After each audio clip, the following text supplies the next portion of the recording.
هذه هي النتيجه قبل ما كيخرج من الفران. تقريبا 3 ديال اللاطات كيجي محمر وزوين. والصابلي من بعد ما كيخرج راه باقي كيتحمر في ديك الزبده ديالو اللي فيه، بلا ما تحمروه مزيان في الفران. كيبغي شويه ديال الخضر. من بعد ما كتبرد الحلوه ديالي كنخليها حتى كتبرد، كندوب الشوكولاط من نوعيه جيده مع قليل من الزيت. كندوبها تكون هكايا سائله، نغطس نصف ديال الحلوه ديالي.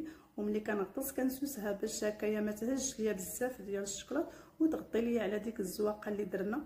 ومن الاحسن الشوكولاط تكون سائله. الى عاود تقال كنسخنو واحد شويه وهكايا غنستمر هكا. خليكم باش تشوفوا الشكل النهائي.